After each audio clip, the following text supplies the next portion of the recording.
Hello everyone, इस video में question 1 से लेकर 6 तक हल करने वाले हैं।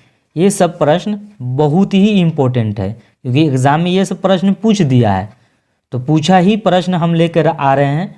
प्रश्न 1 बोल रहा है कि प्रतिस्थापन विधि से निम्न रैखिक समीकरण युग्म को हल करें।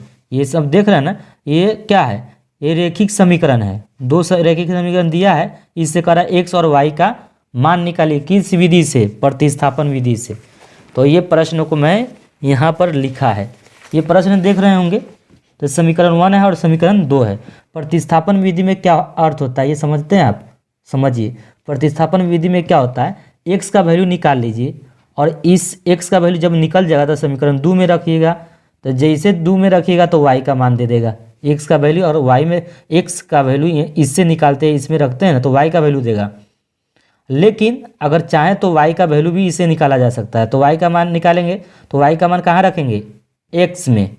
y का मान इस समीकरण 2 में रखेंगे और 2 में जब y का मान रखोगे तो x का वैल्यू आ जाएगा। तो प्रतिस्थापन का मतलब एक समीकरण से दूसरे समीकरण में बैठाना, यही प्रतिस्थापन विधि का अर्थ हो गया। देखिए हम कैसे करेंगे, समीकरण 1 या 2 दोनों से चल सकते हैं। तो हम समीकरण 1 से चलेंगे। क्या लिखेंगे? समीकरण 1 से। तो 1 से आपका समीकरण 1 कौन है? ये वाला है। तो 8x + 5y बराबर क्या है? 9। अब इसीलिए 8x का मान निकालना है तो 9 है, मैं x का वैल्यू निकालने वाला हूँ, इसलिए 8x लिख रहे हैं। ये प्लस है और इस साइड जाते ही क्या हो जाएगा? माइनस हो जाएगा, तो 5y। अब इसीलिए या और लिख सकते हैं, x का वैल्यू क्या हो जाएगा? 9 - 5y/8 होगा। बाई किस लिए? क्योंकि गुना है तो बट्टे में आएगा। ये आपका समीकरण कितना हो जाएगा? 3 हो जाएगा। अब x का मान कहाँ रखने के लिए कहा जाता है? समीकरण 2 में रखेंगे। ऐसा नहीं कि x का मान समीकरण 1 में रख देंगे, तो 1 में रखेंगे तो फिर आपका आंसर नहीं आने वाला। तो समीकरण आप किस में रखेंगे x का मान? तो समीकरण x का मान लिखना होगा। x का मान समीकरण 2 में रखने पर, समीकरण 2 कौन है? तो समीकरण 2 ये है, 3x + 5y, नहीं 2y है, 3x + 2y है। देख रहे हैं ना प्रश्न? समीकरण 2 पर नज़र दीजिए। 3x + 2y इक्वल क्या है? 4 है, तो 4 लिखेंगे। ये 2 है क्योंकि ध्यान से थोड़ा ध्यान देखेंगे कौन समीकरण, ध्यान नज़र लगाए रहेंगे। अब देखिए 3 लिख देंगे और x का वैल्यू आपको क्या दिया है? 9 - 5y/8 है। ये +2 है तो 2y इक्वल क्या कर देंगे? 4। और लिखिएगा ये 3 है ना, दोनों में गुना होगा, दोनों टर्म में। तो 9 × 27, 5 15y बाई क्या हो जाएगा? 8 + 2y इक्वल क्या कर देंगे? 4। अब इसका बटा का जोड़ करेंगे, तो इसका बटा का जोड़ करेंगे तो एलसीएम 8 आएगा। ऊपर वाला क्या होगा? 27 - 15y, 8 दूनी 16y हो जाएगा। जान रहे ये बट्टा का जोड़ हो रहा है, तो यहाँ 8 एलसीएम आएगा। 8 आया तो ये ऊपर वाला जूँ का त्यों हो जाएगा, नीचे 1 है, जब भाग देंगे तो 8 मरतबा भाग जाएगा। तो 8 को क्या करना पड़ेगा? गुना। तो गुना कर दिया, 8 दूनी 16y। अब इक्वल क्या लिख देंगे? 4। अब जानते हैं यहाँ क्या करना होगा? 27 लिखना होगा। 16y में से 15y जाएगा तो क्या होगा? 1y हो जाएगा। बाई क्या है? 8 इक्वल क्या कर देंगे? 4। अब 27 + y इक्वल क्या करना है? ये बट्टा है, इसे गुना होगा। 8 चौका 32। अब y इक्वल क्या होगा? 32। ये प्लस है, इधर आएगा तो क्या होगा? -27 हो जाएगा। अब 12 में से 7 जाएगा तो क्या होगा? 5। 2 में से 2 गया 0, तो 32 में से 27 जाएगा तो y का मान क्या हो गया? 5। अब y का मान किस में रख देंगे? किसी समीकरण 1 2 3 किसी में रख सकते हैं। तो y का मान समीकरण हम 3 में रखेंगे। 3 में रखने पर हमारा 3 समीकरण कौन है? x = 9 - 5y/8 है। ये समीकरण 3 देख लीजिए। अब यहाँ पर लिखेंगे 9 - 5 गुने y का वैल्यू क्या है? 5 है, तो यहाँ 5 लिख देंगे। बाई 8 है तो 8 कर देंगे। अब देखिए 9 9 पाँचा 25, अब बाई क्या कर देंगे 8। अब घटाइए 15 में से बड़ी संख्या में से छोटी संख्या घटता है और बड़ी संख्या का चिन्ह लगता है, तो बड़ी संख्या में ये है 25 है, निगेटिव या निगेटिव लगा दीजिएगा। 15 में से 9 जाएगा तो 6 हो जाएगा, 1 के 1। 15 में से 9 जाएगा 16 ही होता है, बड़ी संख्या का चिन्ह निगेटिव निगेटिव लगा दिए। 1 8 इकाई 8, 8 दूनी 16। तो ये आप x का वैल्यू क्या हो गया -2 हो गया, समझ रहे ना। तो x और y का वैल्यू आपने निकाला, तो यहाँ पर लिख देंगे x का वैल्यू -2 है और y का वैल्यू कितना है, y का वैल्यू आपके पास 5 है, तो यहाँ 5 लिख देंगे। बस आपका यही आंसर हो गया। ये प्रश्न 1 बनाए हैं। दूसरे प्रश्न में पाते हैं। दूसरा प्रश्न क्या कह रहा था, उस प्रश्न पर आने वाले हैं। दूसरा प्रश्न आप देखेंगे प्रश्न तब समझ में आएगा आपको। तो दूसरा प्रश्न में आपको क्या कह रहा है, s - t = 3 और s/3 + 2/2 = 6 को प्रतिस्थापन विधि से हल करें। तो यह भी क्या कर रहा है, प्रतिस्थापन विधि से करने के लिए। तो s - t इक्वल क्या कर देंगे 3 है, तो ये समीकरण आपका क्या हो जाएगा 1। दूसरा समीकरण आपको देखना पड़ेगा s/3 + t/2 = 6 है और इसे प्रतिस्थापन विधि से हल करना है ना, तो इसीलिए लिख देंगे। यहाँ एलसीएम क्या होगा, 3 और 2 का एलसीएम 6 होगा, 3 दूनी 6 कर देना होगा। ये 2 इससे गुना होगा, क्रॉस का गुना कर दीजिए 2s हो जाएगा।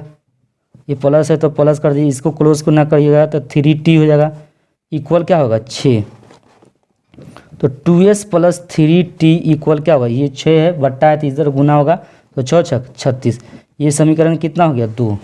अब बताइए समीकरण 1 से क्या लिखेंगे, समीकरण 1 से। और समीकरण 1 क्या है s - t, तो s - t इक्वल क्या होगा 3 है, ये ना समीकरण 1 है। तो s - t इक्वल क्या होगा 3 है हो गया। अब इससे s का वैल्यू निकालेंगे, तो s बराबर 3, ये माइनस इधर जाएगा तो क्या होगा 3 के साइड जाएगा तो 3 में जुड़ेगा, तो 3 + t हो जाएगा। ये समीकरण आपका 3 हो जाएगा। s का मान किस में रखेंगे, समीकरण 2 में रखने पर। समीकरण 2 क्या है, समीकरण हमारा 2 है 2s + 3t = 36। अब इसीलिए 2 रहने दीजिए। s का वैल्यू क्या है 3 + t, क्लोज ब्रैकेट कर दीजिए। यहाँ 3t है तो 3t इक्वल क्या है 36 है तो 36 कर देंगे। अब जानिए 3 दूनी 6, ये 2 से गुना करेंगे t में तो 2t हो जाएगा, + 3t इक्वल क्या है 36 है तो 36 लिख देंगे। अब देखिए 6 + 3 2 5, 5t इक्वल क्या होगा 36, 3 2 5 जोड़ रहे हैं। अब मुझे t का मान निकालना है तो 5t रहने देंगे, t का मान निकालना हो तो उसी को रहने दीजिए, इस प्लस को इधर भेज दीजिए तो माइनस हो जाएगा, -6 है। अब देखिए 5t इक्वल 36 में से 6 जाएगा तो क्या होगा 30 हो जाएगा। अब देखें t का मान जब निकालना हो तो 30 बाई क्या होगा, ये 5 है गुना में है तो बटा में होगा, 5 1 है 5, 5 6 30, तो इसीलिए t का मान जो आया वो 6 हो गया। अब t का मान किस में रखना है, तो समीकरण 3 में। t का मान समीकरण 3 में रखने पर, समीकरण 3 क्या है s = 3t, s = 3 + t है।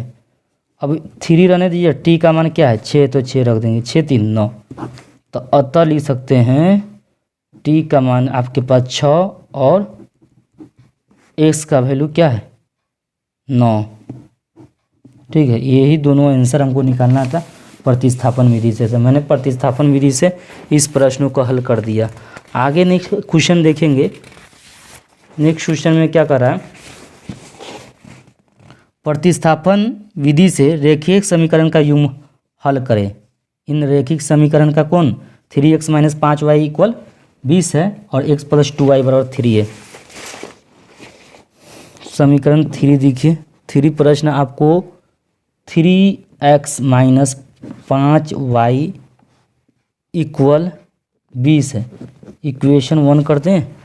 दूसरा इक्वेशन क्या है, तो x + 2y = आपके पास दिया था 3, ये दूसरा समीकरण। तो समीकरण 1 और या 2 से चले, कोई से चलेंगे तो x का वैल्यू निकल जाएगा। तो मैं इस समीकरण क्या करता हूँ, 2 से चलता हूँ।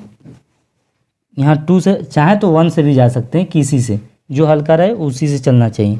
तो समीकरण 1 से चलेंगे तो x का वैल्यू ईजिली निकल जाएगा, ज़्यादा ईजिली पड़ेगा, इसलिए समीकरण 2 से चल रहे हैं। x + 2y इक्वल क्या है, x + 2y बराबर 3 है। और इसीलिए x का मान निकालना हो तो 3, ये क्या है आपका 3 है, ये प्लस इधर आएगा तो क्या होगा माइनस। तो y का, तो x का वैल्यू तो निकल गया, इसका नाम क्या लिख दीजिए, समीकरण 3। x का मान समीकरण किस में, x का मान किस में रखना है, समीकरण 2 से चले थे तो 1 में रखना होगा। तो समीकरण 1 में रखने पर ध्यान रखिएगा किससे चल रहे हैं आप, जिससे चल रहे हैं उसमें नहीं रखिएगा मान। x का मान समीकरण 1 में, तो 1 क्या है 3x - 5y इक्वल आपका 20 है, इसीलिए 3 लिख दीजिए। x का वैल्यू क्या है 3 - 2y - 5y इक्वल 20। x के स्थान पे ये मैंने रखा है, यहाँ पे देख रहे हैं ना।